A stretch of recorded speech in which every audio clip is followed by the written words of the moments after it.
Bismillah, alhamdulillah, wassalatu wassalamu ala rasulillah Sayyidina wa habibina Muhammad ibn Abdullah wa ala alihi wa sahbihi wa manittaba hudah. Subhanaka la ilma lana illa ma'alamtana innaka antal alimul hakim. Rabbi shrah li sadri wa yassir li amri wa hlul 'uqdatam min lisani yafqahu qawli. Amma ba'd. Jamaah salat subuh yang dirahmati oleh Allah Subhanahu wa taala. Alhamdulillah kita berada di awal-awal bulan suci Ramadan. Mudah-mudahan Allah menyempurnakan puasa kita semua. Mudah-mudahan di tahun ini puasa kita lebih baik daripada tahun-tahun yang sebelumnya. Kita biasa kalau subuh bicara tentang fikih, tentang hadis-hadis yang berkaitan dengan hukum fikih. Maka khusus di bulan suci Ramadan kita bicara tentang puasa itu sendiri. Pada pertemuan terakhir kita bahas tentang hukum-hukum puasa. Maka pada kali ini kita masuk ke dalam asrarus shaum atau rahasia-rahasia puasa. Kebiasaan para ulama dari salafus saleh, apabila masuk bulan suci Ramadan, mereka tutup semua kajian yang mereka bahas itu adalah tentang puasa. Sama dengan ketika mau menjelang haji, mereka tutup semuanya pembahasan yang mereka bahas tentang haji. Yang terakhir kita bahas sebelum Ramadan itu tentang puasa secara singkat dari segi hukumnya, hal-hal yang berkaitan dengan hukum puasa, sunnah-sunnahnya, kemakruhannya, dan yang membatalkannya. Maka pada pertemuan ini, di awal Ramadan ini, di hari kelima ini, yang kita bahas itu adalah tentang asrornya. Asror itu adalah rahasia-rahasianya. Sehingga puasa kita, kalau kita membahas asrornya, kita harapkan puasa kita lebih berkualitas daripada puasa-puasa sebelumnya atau yang selama ini dijalani oleh kebanyakan orang. Ulama pertama yang membahas detail tentang asrarus shaum itu adalah Al-Imam Abu Hamid Muhammad bin Muhammad Al-Ghazali. Imam Ghazali kelahiran 450 Hijriah dan wafat pada tahun 505 Hijriah. Dalam kitabnya yang sangat fenomenal yang disebut kitabnya dinamakan Ihya Ulumuddin, menghidupkan ilmu-ilmu agama, beliau membahas tentang asrarus shaum atau rahasia-rahasia puasa itu sangat luar biasa sekali. Sehingga kalau kita mendengar dari dai, para ustadz, para mubaligh, para narasumber yang berbicara tentang rahasia-rahasia puasa, pasti tidak mungkin tidak menukil dari kitab Al-Imam Al-Ghazali. Dalam kitab Ihya Ulumuddin, beliau mengatakan puasa itu ada 3 derajat. Yang pertama adalah shaumul umum, puasa yang orang-orang umum, orang-orang awam, orang-orang biasa. Yang kedua adalah shaumul khusus, puasanya orang-orang yang khusus. Dan yang ketiga adalah saumu khususil khusus, puasa khususnya orang khusus. 3 tingkatan yang beliau katakan. Yang pertama adalah saumul umum, puasanya orang-orang awam, orang-orang umum. Apa itu? Targetnya puasanya itu sah. Itu targetnya dulu. Puasanya itu adalah sah. Masalah diterima atau tidak diterima soal nanti. Yang penting sah dulu. Kalau yang kedua, saumul umum, saumul khusus, puasanya bukan hanya sah, tapi juga diterima. Kemudian yang ketiga, saumul khususil khusus, puasa khususnya orang khusus, bukan hanya sah, bukan hanya diterima, tapi puasanya itu meningkatkan, ya, puasanya itu lebih dari diterima lagi. Baik, yang pertama puasa umum apa? Imam Ghazali mengatakan, adapun puasa umum, puasa orang-orang yang awam, ya seperti yang dibahas di fikih itu. Tidak makan dan minum, tidak bersetubuh di siang hari, tidak muntah dengan sengaja, yang sudah pernah kita bahas di ujung Sya'ban, puasa dengan masuknya waktu, dan lain sebagainya. itu diterima, itu sah puasanya. Maka definisi sah kalau untuk ahli fikih, apa itu sah? Kalau fuqaha mengatakan sah itu apa? Sah itu adalah ketika kita lakukan pekerjaan itu, ketika kita lakukan ibadah tersebut, kita tidak dituntut lagi untuk melakukannya. Itu sah. Kalau tadi kita sholat subuh, kita dalam keadaan bersuci, kita tidak terkena najis, kita baca Al-Fatihah, kita baca tasyahud, dan kita laksanakan semua rukun sholat, itu dianggap sah. Sehingga di hari kiamat kita tidak disuruh lagi untuk mengulanginya. Tapi apakah diterima sholat subuh? Belum tentu. Mungkin ketika sholat itu kita berhayal, mungkin ketika sholat itu kita tidak khusyuk, maka tentu sholat kita hanya sah saja tapi tidak diterima. Nah, makanya kata Imam Al-Ghazali, kalau ahli zahir menganggap sah itu istawfat alai syurut, surutnya itu semua lengkap. Tapi kalau orang ahli batin, sah itu adalah makbul, yaitu diterima oleh Allah Subhanahu wa ta'ala. Sehingga dalam beberapa hadis ditunjukkan bahwa banyak orang itu ibadahnya sah saja tapi tidak diterima. Contohnya man ata arrafan, barang siapa yang mendatangi dukun, barang siapa mendatangi dukun atau peramal, kemudian dukun itu meramalnya, fasaddaqahu, lalu dia membenarkan ramalan si dukun tersebut. Kata Allah, kata Nabi apa? La yaqbalullahu salatahu arba'ina yauman. Allah enggak akan terima salatnya 40 hari. Dia salat tapi tidak diterima. Berarti apa itu? Sah. Salatnya apa? Sah tapi tidak diterima. Nah, kalau puasa ingin sah saja, ya cukup tidak makan dan minum. Nah, ini puasa orang awam. Nah, bagaimana puasa yang kedua? Kata Imam Al-Ghazali, saumul khusus. Saumnya orang yang khusus ini bukan hanya sah tapi juga diterima. Kalau diterima itu pasti sah, tapi kalau sah itu belum tentu diterima. Haji itu ada yang sah, ada yang mabrur. Kalau mabrur itu yang tidak ada balasan kecuali surga. Kalau yang sah, ya minimal gugur rukun Islam. Nah, kalau sah sudah rukun Islamnya gugur, sudah. Masalah mabrur atau enggak ada urusan. Nah, puasa yang khusus, kalau ingin puasa kita diterima, kata Imam Al-Ghazali, maka ada syaratnya. Beliau katakan, yang pertama adalah kita menjaga 7 panca indera ini, kata beliau. 7, bukan 5, tapi 7 panca indera ini. Bukan hanya menahan lapar dan haus, bukan hanya menahan dari berhubungan suami istri di siang hari dan lain-lain, bukan hanya mencegah dari rongga-rongga terbuka, bukan. Itu sih pasti wajib. Ya, puasa khusus ini setelah di atas puasa umum. Semua pertama wajib puasanya sah sesuai dengan syarat-syarat dan rukun-rukun. Yang kedua plusnya ini yang membuat dia khusus, menjaga dari 7 anggota badan ini. Pertama adalah mata, kemudian telinga, kemudian lidah, tangan dan kaki, kemaluan dan perut. Yang pertama beliau katakan ke mata dulu, menjaga diri dari dosa-dosa yang berasal dari mata. Kalau ingin puasa diterima, menjaga mata kita dari hal-hal yang diharamkan oleh Allah Subhanahu wa ta'ala. Setidaknya dalam mata ini, kata Imam Al-Ghazali dalam Bidayatul Hidayah, ada 4 dosa yang ada di mata itu yang harus kita hindarkan. Pertama, an-nadhrah, melihat ila ghairi mahram, kepada wanita yang bukan mahram, pada aurat perempuan yang bukan mahram selama bulan Ramadan dan sebetulnya setelahnya. Oh, berarti kalau di luar bulan Ramadan boleh? Enggak. Berarti kalau di luar Ramadan boleh melihat aurat perempuan? Tidak. Tapi di Ramadan itulah kita latihannya.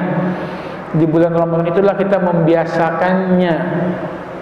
Maka percuma saja kita puasa tapi mata kita masih melakukan yang diharamkan oleh Allah Subhanahu wa taala. Ada 4. Pertama, melihat aurat kepada wanita yang bukan mahram. Yang kedua, melihat kepada gambar atau surah, gambar atau patung atau apa yang itu bisa menimbulkan syahwat.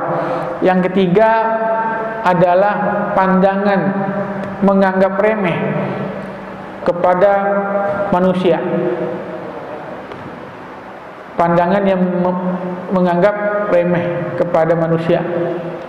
Kata Nabi, bihasbimri'in, cukup-cukuplah berdosa manusia itu ayyah kira akhahul muslima, kalau dia menganggap remeh saudaranya. Pandangan remeh itu melihat orang sebelah mata seperti itu.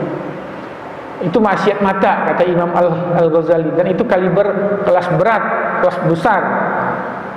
Ada lagi namanya khianat mata. Apa itu khianat mata? Khainatul a'yun.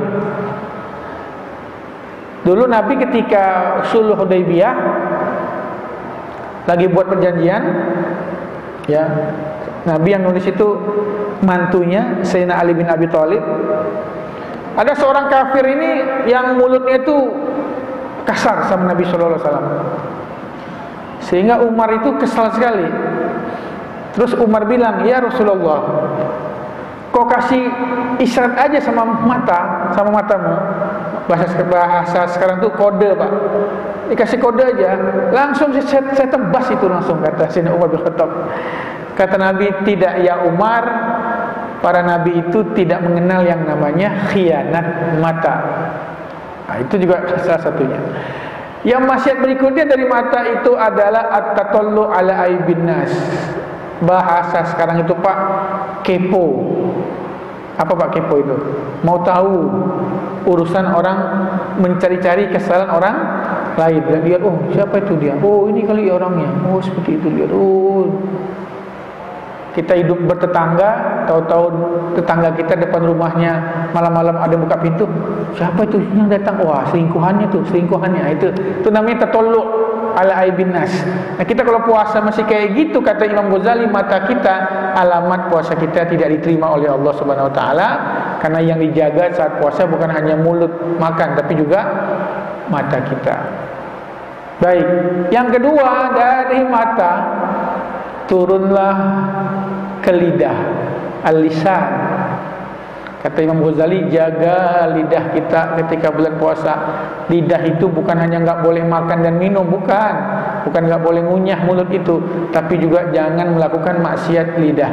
Kalau mata itu maksiatnya 4, kalau lidah berapa? Kata Imam Al-Ghazali, maksiat lidah itu ada 8 dan semuanya dosa besar.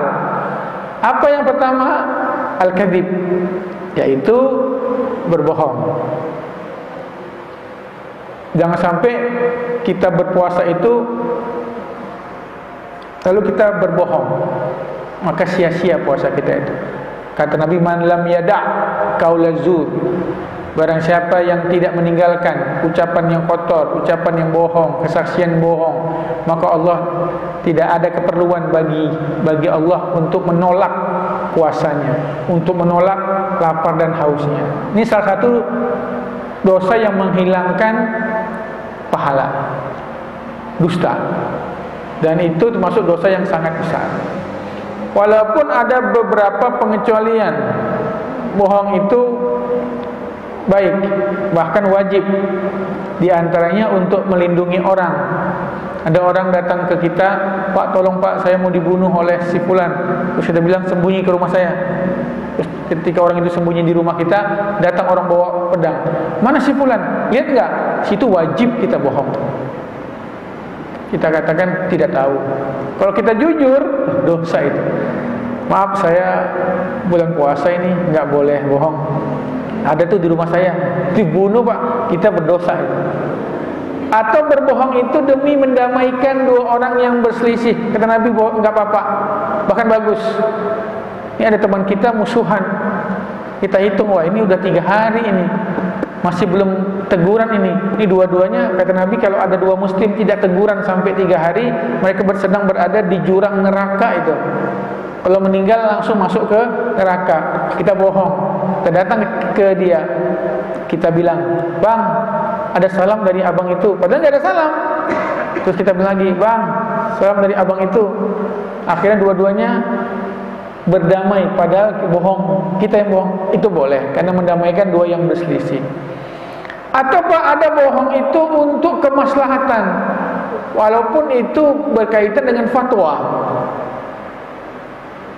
Seperti Sayyidina Abdullah bin Abbas, sahabat Nabi yang muda, tapi akhirnya yang paling alim, sehingga ketika Nabi meninggal, sahabat Nabi itu yang junior itu, gurunya itu adalah Sayyidina Abdullah bin Abbas, sepupu Nabi. Lagi taklim, datang orang, ya Ibn Abbas, aliqatilin taubah. Wahai Ibnu Abbas, apakah orang yang membunuh itu ada taubatnya? Kata Abdullah bin Abbas, tidak ada. Tidak ada. Tidak ada. Orang yang membunuh itu kekal di neraka. Kata beliau. Karena Allah katakan dalam Al-Quran, "Wa may yaqtul mu'minan muta'ammidan fa innama jazaa'u jahannam khalidan." Apa khalidan itu? Kekal, enggak akan keluar dari neraka. Orang yang sengaja membunuh itu pergi orang tadi. Baru beberapa hari datang lagi orang yang lain.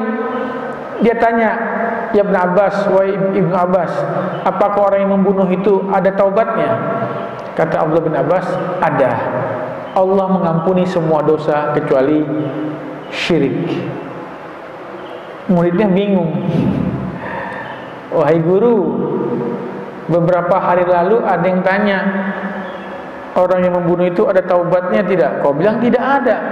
Hari ini ada yang nanya, apakah orang yang membunuh itu ada taubatnya? Kau bilang ada." Kata Abdullah bin Abbas, "Yang dulu itu aku bohong." Kenapa gitu? Karena orang itu sedang membawa pisau di belakangnya itu. Dia membunuh orang itu. Dia nanya dulu sama, dia pisau itu ada di belakangnya Pak. Terus dia nanya, orang membunuh ada dosa nggak? Ada taubat nggak? Kalau aku bilang ada, berangkat itu dibunuhnya orang. Jadi dalam fatwa pun harus bijak. Nah kalau yang kedua ini orang udah bunuh orang, terus dia taubat, putus asa dari rahmat Allah, maka saya bilang ada. Jadi aslinya itu apa? Aslinya ada taubatnya bagi yang membunuh pun. Yang nggak ada taubatnya hanya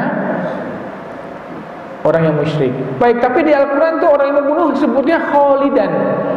Dalam Al-Quran ada kalimat khalidina atau khalidan, itu bisa dua Pak artinya. Kalau khalidina fiha itu, kalau khalidina fiha abadah lagi, itu berarti kekal. Innal ladzina kafaru min ahlil kitabi wal musyrikina fi nari jahannama khalidina fiha abada. Nah, itu berarti kekal, itu enggak keluar-keluar. Tapi kalau ada kalimat khalidan, nah itu maksudnya bukan kekal, tapi lama di dalam neraka. Lama sekali. Saking disebut oleh ahli tafsir tulul mukus, lama sekali di nerakanya, sehingga Al-Quran pun mengatakannya khalidan, seolah-olah itu kekal, padahal tidak. Maksudnya lama di dalam. Kalau penjara itu nggak seumur hidup Pak, tapi 20 tahun. Gitulah kalau penjara itu. Vonisnya itu 20 tahun. Baik. Yang kedua, ada ulama juga dari kalangan tabi'in pada masa, saya nggak bilang khalifah ya Pak ya. Kalau khalifah itu kan hanya Sayyidina Abu Bakar Siddiq, Sayyidina Umar bin Khattab, Sayyidina Utsman bin Affan, Sayyidina Ali bin Abi Thalib, kemudian anaknya Hasan 6 bulan, lalu Abdullah bin Zubair di Mekah selama hampir 2 tahun. Setelah itu bukan khalifah itu. Kata Nabi itu raja, yaitu dari dinasti Umayyah. Kecuali satu yang hebat, yang sangat adil, namanya Umar bin Abdul, itu ulama sebutnya khalifah itu. Yang lainnya itu Amirul Mukminin. Saat itu salah seorang raja lah ya di Bani Umayyah, ya, atau kita bilang bolehlah Amirul Mukminin, bersetubuh dengan istrinya di siang hari di bulan Ramadan. Lalu dia tanya kepada seorang ulama tabi'in, ya, muridnya sahabat Nabi, masa Imam Tawus atau siapa, lupa saya, tanya, "Wahai Imam, saya tadi pagi bersetubuh dengan istri saya di siang hari dalam keadaan berpuasa. Apa hukumannya?" Padahal Pak, yang kita tahu apa? Kita yang belajar kemarin, kalau menyetubuhi istri di bulan suci Ramadan di siang harinya. Hukuman pertama adalah memerdekakan, adalah puasa 2 bulan berturut-turut. Enggak mampu lagi baru memberi makan 60 fakir miskin. Nah, ini khalifah raja ini tanya sama ulama tadi, saya menyetubuhi istri saya berjima di siang hari di bulan suci Ramadan, apa hukumannya? Apa kata ulama tadi? Anda wahai Amirul Mukminin, ya Amirul Mukminin, Anda harus puasa 2 bulan berturut-turut. Terkejut Pak Khalifahnya. Ada hukuman lain enggak? Enggak ada. Nah, muridnya tanya, Syekh, kok jawabanmu seperti itu? Kenapa? Setelah di luar ya Pak, setelah keluar dari khalifah, ya Syekh, kenapa? Kok jawabanmu kayak gitu? Kenapa? Bukankah kau mengajarkan kepada kami hukuman pertama itu adalah memerdekakan budak? Kata syekhnya, kalau aku bilang hukuman yang memerdekakan budak, budaknya banyak itu. Itu raja budaknya banyak. Bunyi dayang-dayangnya, budak-budaknya kalau dia mau merdekakan satu persatu gampang sekali. Siang ini dia menyetubuhi istrinya, satu budak dimerdekakan, besok dia setubuhi lagi tuh istrinya itu, karena budaknya banyak, nggak mau. Nah, itu kadang-kadang memang bohong itu penting, walaupun dalam hal fatwa. Demi apa? Demi kepentingan daripada kemaslahatan itu semua. Walaupun hukum aslinya itu tidak seperti itu. Dia langsung tembak yang kedua, tidak yang pertama. Baik, dosa pertama dari lidah adalah dusta. Yang kedua adalah al-khuluf anil wa'ad, ingkar janji. Nah, ingkar janji itu bagian dari kebohongan juga sebetulnya. Cukup-cukuplah kalau tentang ingkar janji itu hadis Nabi SAW, barang siapa yang ada 3 sifat ini dalam dirinya, maka dia munafik, walaupun dia sholat dan puasa. 3 hal ini kalau ada dalam diri seseorang, dia munafik, walaupun dia sholat dan puasa. Yang pertama, idza hadatsa kadzaba, kalau dia bicara dia berdusta. Wa idza wa'ada akhlafa, kalau dia berjanji dia mengingkari. Hati-hati, jangan sampai di bulan suci Ramadan, tempat kita sedang latihan sekarang, kita menghilangkan pahala puasa kita dengan ingkar janji. Ingkar janji itu jangan. Kita Pak, kalau berjanji sama orang, perhatikan, lakukan 2. Kita janji nih sama orang nih, 2 perhatikan. Yang pertama, sebelum janji itu yakin nggak kita bisa memenuhinya, itu dulu. Yakin tidak kita bisa memenuhinya, 1. Yang kedua, kita minta sama Allah supaya dimudahkan untuk menepati janji tersebut. Makanya dengan mengucapkan kalimat insya Allah. Tapi kalau kita yakin kita nggak akan bisa menepatinya, jangan coba berjanji. Karena kalau kita, orang munafik itu adalah ketika dia tahu nggak mungkin bisa menepati janji ini, tapi dia berjanji Pak. Nah, itulah munafik namanya. Ketika misalnya, Pak, gimana nih Mas? Yaudah, kita ketemu besok ya. Padahal di hati dia tahu, besok saya nggak mungkin bisa, Pak. Besok saya kan, itu munafik itu. Ada yang disembunyikan. Nifak itu kan artinya menyembunyikan sesuatu. Nah, itu munafik. Tapi kalau dia besok ya, dan dia yakin besok saya bisa. Nah, terus dia bilang insya Allah. Tahu-tahu kehendak Allah tidak bisa, ya sudah, itu dia tidak dianggap sedang berjanji. Bahkan Nabi saja ditegur. Nabi saya ditegur. Ada orang tanya, ya Rasulullah, jumlah ashabul kahfi itu berapa ya?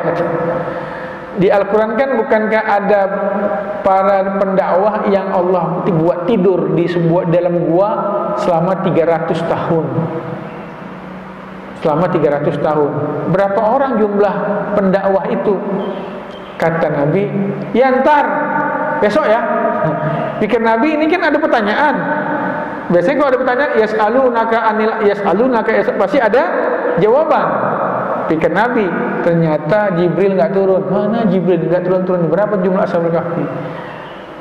Datang lagi orang itu, ya Rasulullah, berapa orang? Ya besok. Akhirnya turun ayat, malah menegur Nabi, wala taqulanna li syai'in inni fa'ilun dzalika ghadan. Jangan sekali-sekali kau katakan kepada orang, aku akan lakukan besok. Jangan.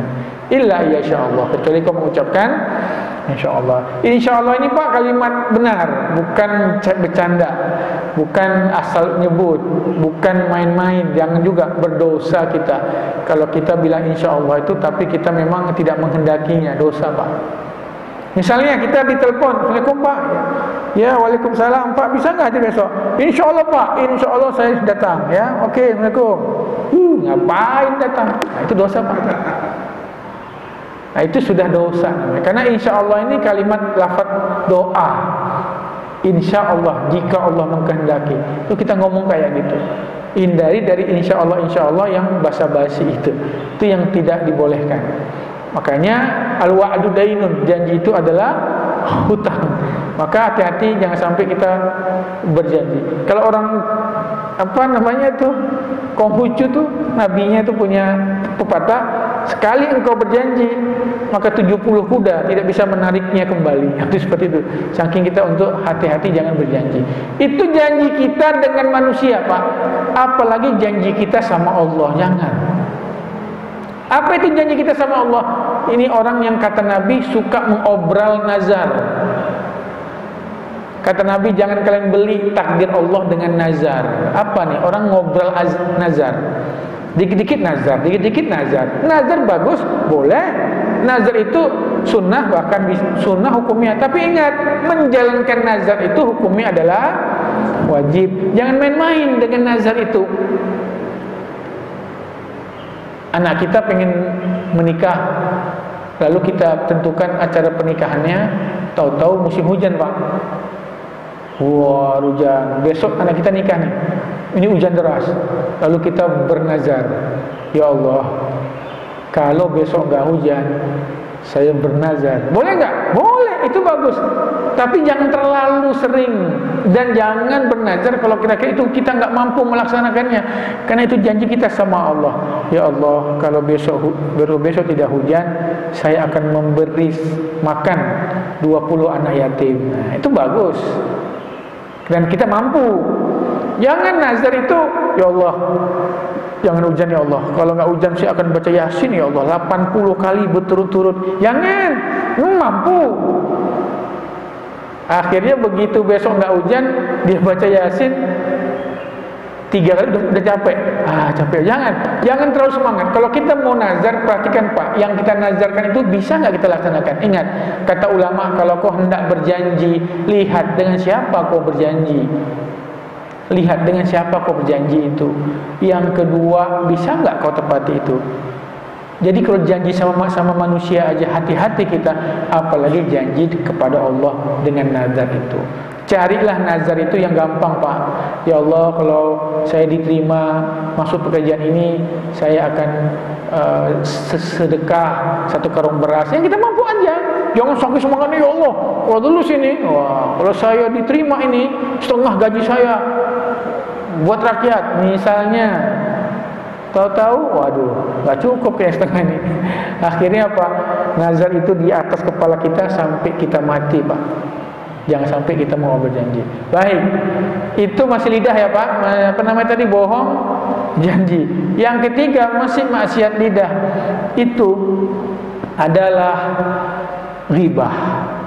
Apa itu ghibah? Dzikruka akhaka lima yakrahu wa in kana shadiqan. Kau menceritakan kejelekan sahabatmu atau saudaramu padahal dia benar seperti itu. Kata Nabi SAW. Benar Rasulullah, iya. Kita punya tetangga nggak pernah ke masjid, misalnya nggak pernah ke masjid, bahkan sering tidak sholat. Terus kita ngomong sama teman kita, tuh tetangga saya tuh yang sebelah, tuh nggak pernah sholat itu. Padahal dia memang nggak pernah sholat. Nah, itu sudah termasuk sebagai ghibah.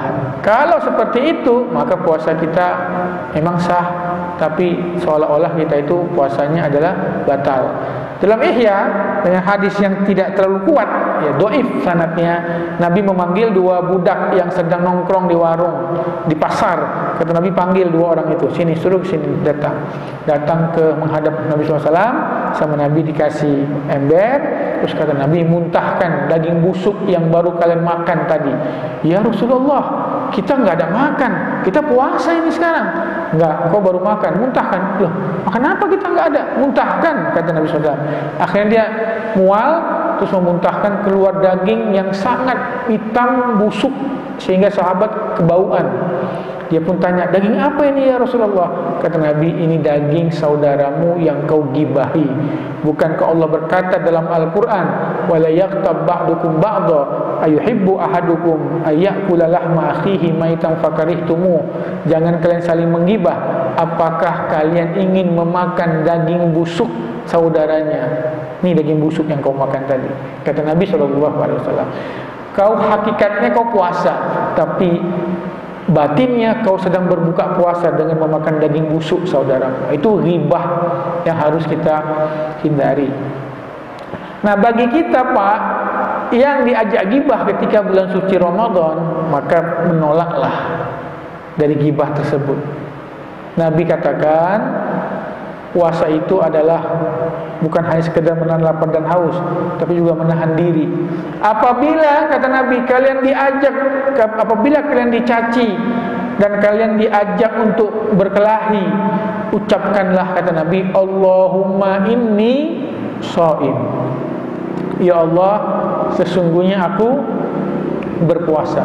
Kita Pak, kalau lagi puasa ada maki-maki kita atau memancing emosi kita, langsung kita doa, Allahumma inni shaim. Ya Allah, inni sungguhnya aku shaim, berpuasa. Di depan dia itu langsung. Maka di sana ingat para habib, para syekh, kalau di bulan suci Ramadan sedang ngajar kami, terus kesal dengan tingkah mahasiswa itu. Ini gimana? Ya la haula wala quwata illa billah. Allahumma inni shaim. Nah, itu kalimat Allahumma inni shaim itu kalimat supaya kita bisa meredakan emosi kita atau menghindarkan diri kita dari kemaksiatan. Jadi kalau Bapak lagi duduk di masjid atau di kantor, ada teman yang datang, Pak, saya mau gosip nih. Ini loh, gini, bilang aja Pak, Allahumma inni shaim. Itu kan nolak halus. Daripada bilang, maaf ya Pak, saya nggak mau gibah Pak, jangan, takut dia tersinggung. Jadi kalau ada orang datang mencaci kita, mengajak kita ribut atau mengajak kita gibah, jangan bilang, Pak, maaf ya, jangan gibah Pak, dosa nanti kita nggak dapat pahala puasa. Jangan Pak, dia tersinggung. Maka kita bilang apa? Allahumma inni shaim. Ya Allah, sungguhnya aku berpuasa. Kalau dia salah paham, amin. Bukan doa Pak ini kata-kata halus, nggak mau gibah. Nah, itu salah satunya. Baik, gibah itu kata Imam Al-Ghazali cukuplah firman Allah yang mengatakan jangan kalian saling menggibah. Apakah kalian ingin makan daging busuk saudaranya? Kata Imam Al-Ghazali itu sudah cukup tentang ngerinya akan gibah tersebut. Baik, mata udah, lidah maksiatnya bohong, ingkar janji, ghibah. Yang keempat dari lidah itu adalah namimah. Apa namimah? Provokasi, mengadu domba, membuat orang menjadi panas, merusak dua orang dengan bermuka dua. Itu ya salah satu yang bisa merusak pahala ghibah, pahala puasa kita. Bahkan dalam hadis Bukhari, Nabi pernah melewati dua kuburan. Terus kata Nabi, berhenti dulu kita. Nabi mengambil pelepah kurma yang masih basah, lalu Nabi tancapkan ke dua kuburan tersebut. Terus Nabi katakan, ya Allah, selama pelepah kurma ini basah, ringankanlah azabnya. Sahabat tanya, apa dosa keduanya ya Rasulullah sehingga kau begitu peduli? Kata Nabi, yang pertama dosanya adalah dia suka kencing sembarangan, pipis sembarangan, tidak pernah istinja dengan baik. Dan yang kedua adalah suka mengadu domba. Baik, itu adalah namanya namimah. Dusta, kemudian mengingkar janji, kemudian ghibah, kemudian namimah. Yang kelima itu adalah sab wa syatam, mencaci atau memaki.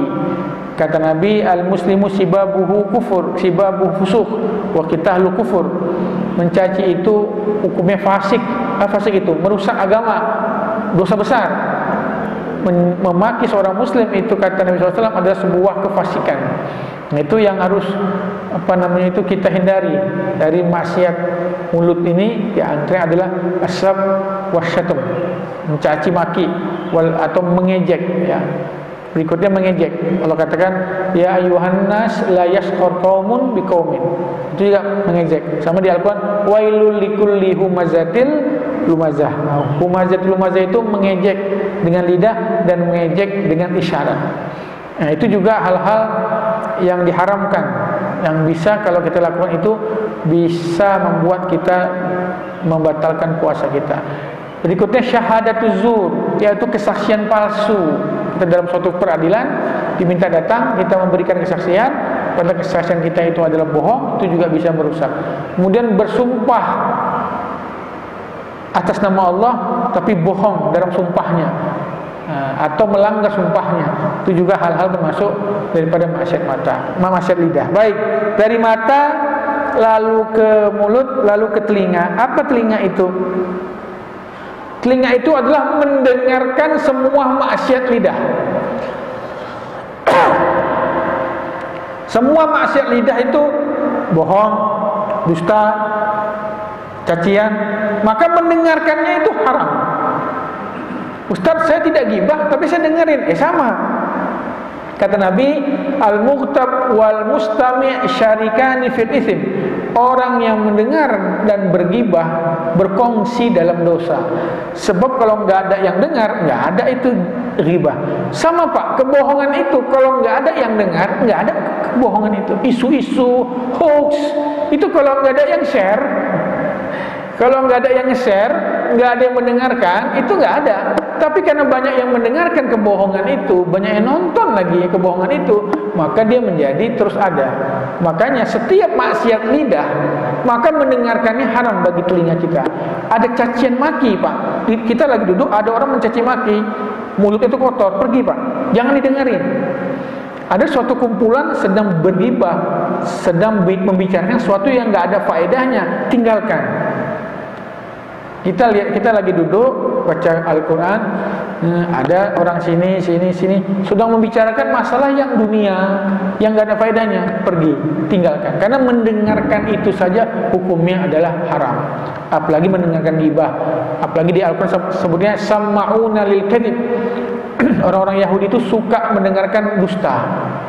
Jadi setiap maksiat lidah haram didengarkan.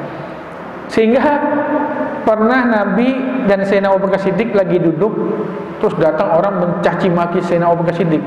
Abu Bakar Siddiq diam saja, terus dicaci, nggak tahan nih Abu Bakar Siddiq, dibalas caci. Nabi pun pergi. Abu Bakar tanya, ya Rasulullah, ketika saya dicaci, kau tetap di sini duduk. Tapi ketika saya balas mencaci, kau malah pergi, kenapa? Kata Nabi, ketika kau dicaci, malaikat turun mendoakanmu, mendoakan istighfar, mendoakan rahmat dan keampunan untukmu. Tapi begitu kau balas caciannya, malaikat pergi. Ya aku pergi juga, kata Nabi SAW. Nah, itu makanya setiap maksiat lidah mendengarkannya itu adalah haram. Baik, mata, lidah, telinga. Kemudian yang berikutnya adalah tangan dan kaki.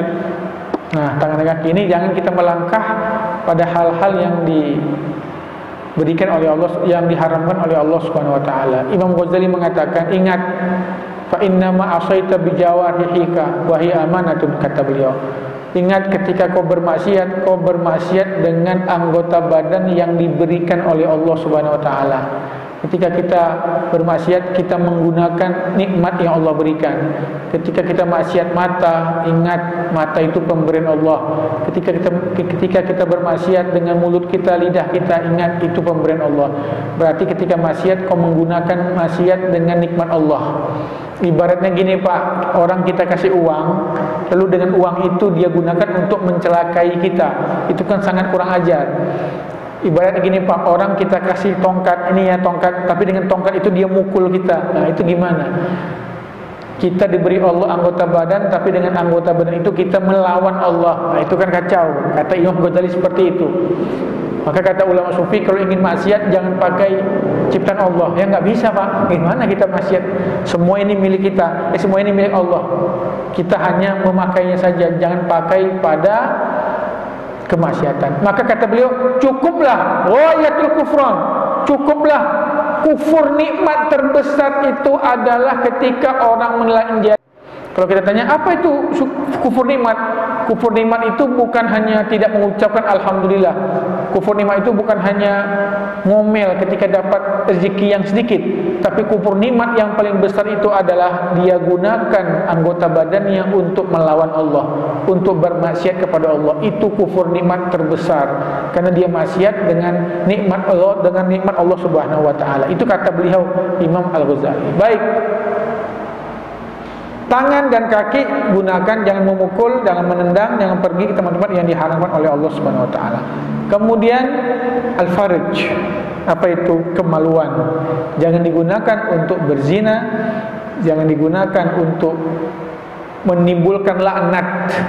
Apa itu? Ketika kita pipis sembarangan, ketika kita buang hajat sembarangan, itu akan menimbulkan laknat. Baik, yang terakhir kata Imam Ghazali, perut. Nah, perut itu bagaimana? Kata Imam Al-Ghazali, perut itu untuk puasa orang yang umum hanya bagaimana perut itu tidak terisi ketika antara terbit fajar dan maghrib. Tapi ada enggak dalam fikih dibahas berbuka itu dengan yang halal? Ada Pak dibahas di fikih. Syarat puasa satu, ketika berbuka dengan yang halal. Enggak ada.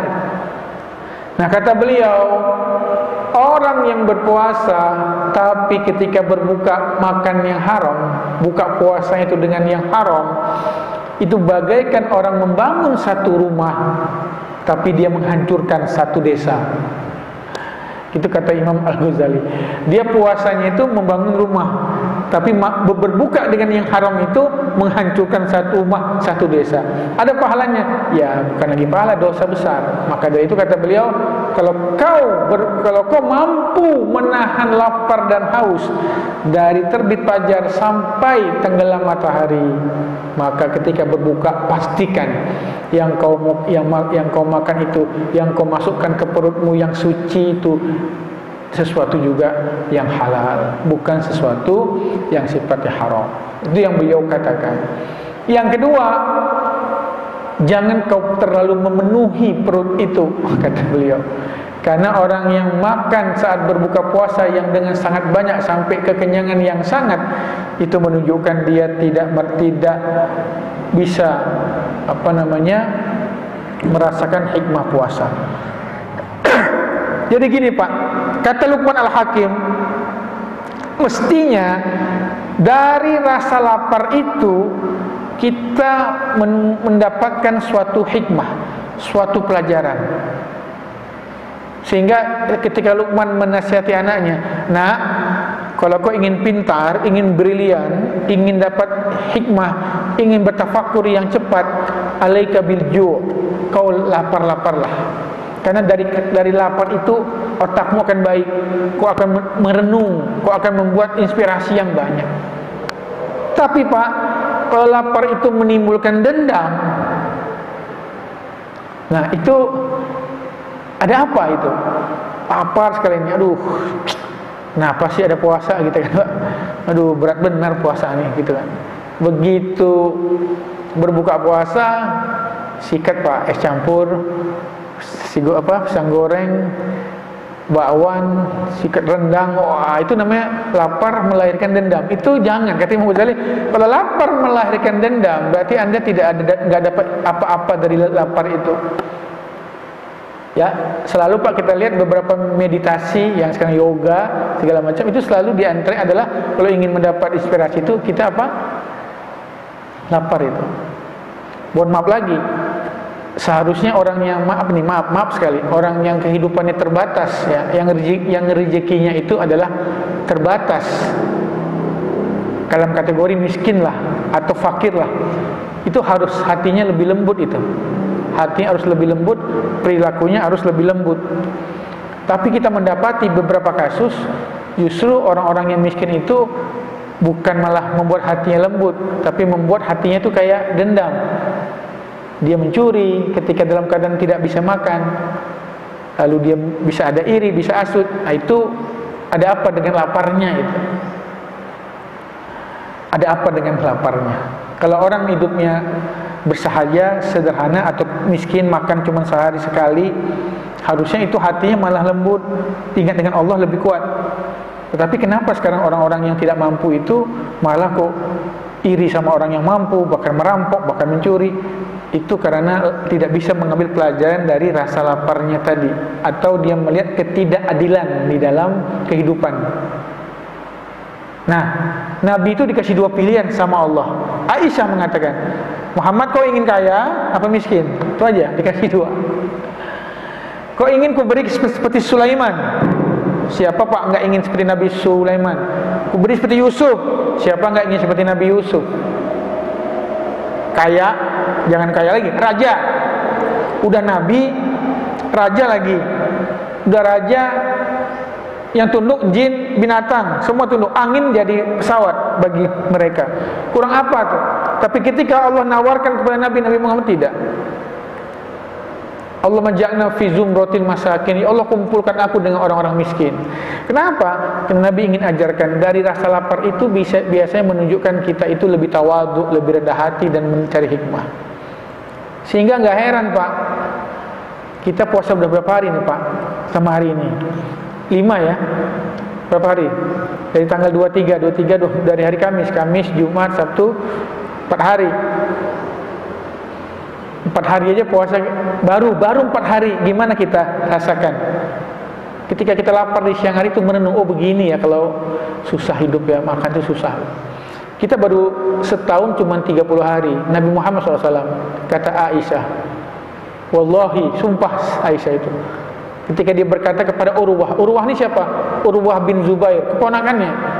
Nah, Urwah ini anaknya Zubair bin Awam. Zubair bin Awam menikah dengan Asma. Asma itu kakaknya Aisyah. Urwah, wahai Urwah, kata Aisyah, demi Allah, inna narul hilal, aku dan Nabi lihat bulan, awal bulan, sampai tenggelam bulan itu, muncul bulan lagi, tenggelam lagi, muncul bulan lagi. 3 bulan, 3 hilal berturut-turut, 3 bulan sabit, 3 bulan sabit berturut-turut. Kalau dihitung itu 2 bulan, 2 bulan berturut-turut. Dapur rumah Nabi tidak ngebul asapnya. Hah? Kata Urwah, paman ladzi yu'ishukum, kalau gitu apa yang membuat kalian hidup? Maksudnya kalian makan apa itu selama 2 bulan itu? Dapur Nabi nggak nyala pak apinya, nggak nyala apinya berarti nggak masak apa-apa. Ditanya, kalau begitu apa? Apa yang kalian makan wahai Sayyidatun, wahai bibi? Katanya, bibi yang kalian makan apa bibi? Kata Aisyah, al-aswadan, yang kami makan itu 2 aja, 2 hitam. Apa itu? Pertama air putih, yang kedua tamar, yaitu kurma. Bayangkan. Dan sesekali, kata Aisyah, ada beberapa peternak kambing yang kambingnya sedang ada susunya, dia berikan kepada kami. Begitulah Nabi SAW hidupnya. Ya, sehingga dalam hadis Bukhari juga Abu Hurairah pernah ditawarkan syah masliyah. Syah masliyah itu kambing panggang. Ya, Abu Hurairah ini kan sahabat paling miskin pak, sehingga dia tuh sebutnya ahlu suffah, karena dia tunawisma, nggak punya rumah, dia tinggal di masjid dengan beberapa sahabatnya. Akhirnya pada masa Khalifah Umar bin Khattab, dia dijadikan pemimpin, jadikan pejabat lah kalau bahasa sekarang. Saat dia berjalan, dia melewati orang sedang lagi manggang kambing. Lalu dia ditawari, Abu Hurairah, ya, beliau kan ulama, pejabat lagi, ayo kita makan ini, kambing ini. Kata beliau, nangis dia. Lah, kok nangis? Tidak, aku nggak mau makan. Kenapa? Haram? Enggak, kambing panggang ya halal. Tapi demi Allah, dia bilang, tidak pernah Nabi kalian, kata beliau, tidak pernah Nabi kalian semenjak dia hijrah, tidak pernah dia kenyang dari roti gandum hatta kubidah, sampai dia wafat, kata Nabi SAW. Juga dengan sebuah riwayat Umar bin Khattab pernah ditawari susu yang dalamnya itu madu. Kata Umar, apa ini? Ini susu. Apa di dalamnya? Kenapa kuning kayak gini? Ini ada madu di dalamnya. Umar ambil, mau minum, ditolak, nangis dia. Kenapa? Haram? Enggak, ini halal. Tapi demi Allah, aku enggak pernah lihat Nabi minum seenak ini. Itu Nabi ngajari kepada kita tentang hikmah lapar itu. Makanya kalau kata Imam Al-Ghazali, kalau ingin melihat orang yang sukses mendapatkan hikmah saat bulan puasa, cek saat dia berbuka. Kalau saat berbuka itu dia makan sebanyak-banyaknya, berarti dia dendam dari puasanya itu, bukan melahirkan rasa hikmah. Berarti orang itu enggak mendapatkan hikmah dari puasanya. Kata beliau itu seperti itu. Maka dari itu yang kita lakukan, kalau ingin puasa kita puasa khusus, puasa yang diterima pahalanya, baik-baiklah dalam berbuka itu. Kenapa Pak? Ramadan itu bukan hanya pagi dan siang, Ramadan juga ada malamnya. Malam itulah kita beribadah. Jangan nanti di pagi hari mau baca Quran, lapar, nggak jadi. Apa lapar? Nggak bisa gitu. Dah sore, ayo Pak baca Quran, tadarus, lapar. Oh ya sudah. Begitu makan, ayo Pak kenyang, ngantuk. Ya udah Pak, habis kita nih kayak gini. Siangnya kita lapar, nggak mau ibadah, malam kita nggak mau ibadah karena ngantuk. Jadi apa begitu? Ya itu namanya yang puasanya kata Imam Ghazali itu puasa umum. Maka kalau ingin puasa khusus, kendalikan syahwat ketika kita berbuka puasa. Sebab kata Imam Al-Ghazali, perut penuh itu bukan Nabi tidak hanya marah dari yang haram. Kalau haram sedikit Nabi marah sekali, haram. Dari yang halal pun Nabi nggak mau kita kepenuhan perut itu. Sehingga beliau meriwayatkan sebuah hadis, Nabi katakan perut yang paling dimurkai oleh Allah adalah yang kekenyangan dari yang halal. Kalau dari yang haram nggak usah dibahas, yang haram nggak usah kenyang, setetes saja sudah dimurkai oleh Allah. Maka dari itu ketika kita berbuka puasa itu, coba kita lihat Pak doanya itu. Ya, Allah malakas untuk, terus kita baca apa? Zahabaz dhama, itu di hadis ya. Zahabaz dhama, hilang rasa haus. Cukup itu. Bukan manis lidah, bukan, tapi apa? Hilang rasa haus, kata Nabi. Zahabaz dhama, hilang rasa haus. Wabtallatil uruq, basah urat-urat yang kering. Itu target kita ketika berbuka itu tentunya. Makanya ketika berbuka itu kata Imam Al-Ghazali, hindari, karena perut ini adalah baitud da, kata beliau. Perut ini adalah rumah penyakit. Dan saya termasuk yang kena Pak. Saya ini asam lambung, GERD, udah gitu ada wasir juga. Saya ini kena nih. Itu karena memang akibat dulu mondok jarang nggak mau makan, hati-hati suka mengakhirkan makan. Dan saya ini orang Sumatera, makan itu nggak bisa kalau nggak pakai cabai dan santan.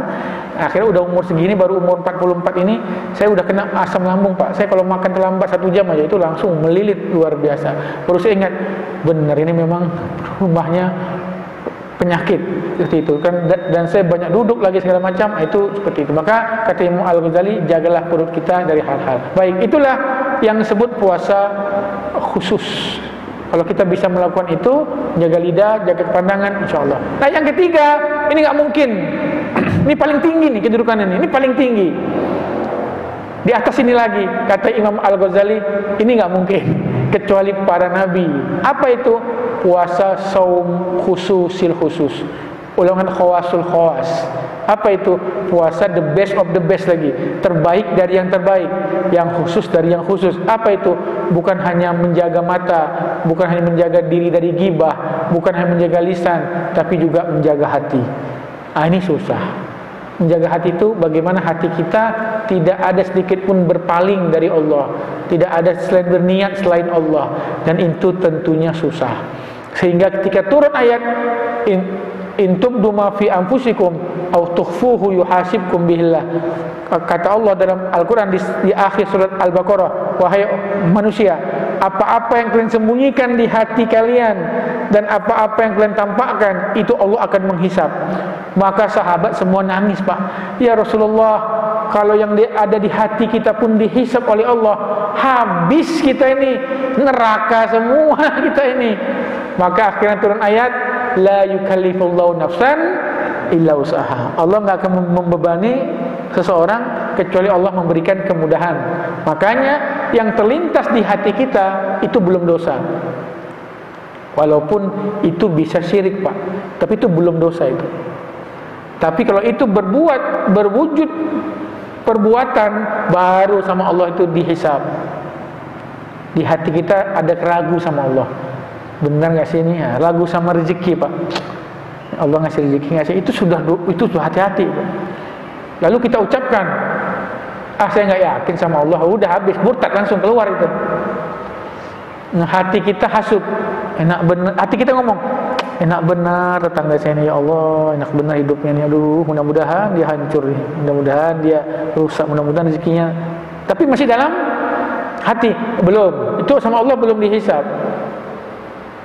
Suka sama perempuan yang bukan mahram, cantiknya perempuan ini, ya Allah cantiknya, berapa nih? Itu kalau masih dalam hati nggak masalah. Tapi begitu keluar, kita fitnah dia yang kita hasuti, kita lakukan perbuatan yang merugikan orang kita hasut dan kita iri, itu baru Allah hisab. Kalau kita goda perempuan itu dengan merayu, nah itu baru Allah hisab. Nah, orang yang puasa the best of the best, hatinya itu bisa menjaga seperti itu. Makanya itu Pak, bagaimana kalau di hati kita ada rasa sombong, kalau di hati kita ada hasut, memang belum dosa, tapi kalau kita pelihara terus itu, ya, kalau kita pelihara terus itu, kita pelihara terus rasa iri itu, rasa hasut itu kita pelihara terus di hati kita, lama-lama nggak tahan, anggota badan kita pasti akan berbuat yang untuk mengimplementasikan apa yang ada di hati kita. Pasti kita hasut nih melihat dia, kalau masih di hati belum dosa, tapi kita pelihara terus, lama-lama pasti kita fitnah dia, lama-lama pasti kita bikin sesuatu yang merugikan dia lama-lama. Nah, makanya bagaimana diperangi, kata ulama itu. Kalau kita sedang hasut, misalnya teman kita sukses, teman kita naik jabatan, misalnya teman kita naik jabatan, munculin di hati ini hasut, jangan dipelihara. Bagaimana caranya? Dibuang ini hasut. Bagaimana cara buangnya? Kata ulama, kita sholat hajat 2 rakaat, kita doa kepada Allah Subhanahu Wa Taala, kita bilang, ya Allah, hilangkanlah rasa hasut dalam diri saya. Yang kedua, ya Allah, terima kasih Kau telah mengangkat dia menjadi pejabat yang hebat, naikkan kembali jabatannya lebih tinggi ya Allah. Itu seperti itu Pak, kata ulama. Itu untuk membuat setan makin kesal. Lihat tetangga kita beli mobil baru, apa nih mobilnya? Misalnya dia beli Innova misalnya Pak, iri nih, iri, Allah enak benar, saya mobil belum ada, dia apa? Doakan, ya Allah, terima kasih telah Kau berikan dia Innova, berikan dia Pajero lagi Allah supaya lebih kaya. Itu kata seperti itu Pak, untuk kita perangi setan seperti itu. Nah, bagaimana dengan sombong? Sayyidina Umar ketika sampai berita kepada dia, ya Umar, kami telah berhasil mengalahkan pasukan Roma. Pasukan Roma kami kalahkan, dan kami sudah menguasai Masjidil Aqsa dari Khalid bin Walid. Begitu Umar baca, muncul Pak sombong. Wah, hebat saya. Nabi Muhammad belum bisa. Nabi Muhammad belum bisa pasukannya menguasai Masjidil Aqsa. Abu Bakar Siddiq belum bisa. Zaman saya nih, ketika saya jadi khalifah nih, Masjid Aqsa ini bisa. Ada sombong Pak dalam hati. Terus dia ingat, astagfirullahaladzim, beliau nggak boleh sombong. Maka beliau langsung ambil kayu bakar, beliau jualan di pasar Pak, taruh di kepalanya sambil keliling-keliling pasar. Orang tanya, ya Umar, kenapa kau jadi kayak gini? Ada rasa sombong di hati saya ingin tundukkan dengan seperti ini. Nah, masing-masing dari kita bisa Pak memfilter bagaimana penyakit-penyakit hati itu tidak berdiam lama di hati kita. Inilah yang bisa saya sampaikan tentang 3 tingkatan puasa. Pertama adalah puasa umum, puasa lapar dan haus saja. Yang kedua ada puasa khusus, bisa menjaga panca indera dari kemaksiatan. Dan yang paling tinggi adalah khususul khusus atau khawasul khawas, bukan hanya bisa menjaga indera, tapi juga bisa menjaga hati. Mudah-mudahan bermanfaat. Wallahu a'lam bishawab. Baik, ada yang mau ditanyakan atau bagaimana? Assalamualaikum Ustaz. Ya, waalaikumsalam. Kalau ghibah itu kan kepada sesama muslim. Bagaimana kalau kayak ngomongin orang non muslim? Ya, lafaz hadisnya muslim ya. Lafaz hadisnya zikruka akha muslim lima yakru wa in kana shadiqan. Tapi dalam hadis wala yaktab ba'dukum ba'da, jangan kalian gibah salah satu orang dengan yang lainnya. Seperti itu. Itu juga ba'dukum kan sebagian kalian dengan sebagian yang lain. Ayuhibbu ahadukum ayyakula lahma akhi. Beberapa isyarat nas itu memang kepada saudara muslim, tidak kepada non muslim. Tapi kalau kita mau ngambil kehati-hatian kepada saudara non muslim pun, karena kalimat kufur itu kan maksudnya kadang-kadang maksudnya saudara itu yang orang-orang yang baik ya Pak. Seolah-olah kalau orang kufur itu kan, orang kafir itu kan tidak baik, sehingga kita boleh menggibai kekafirannya. Tapi pada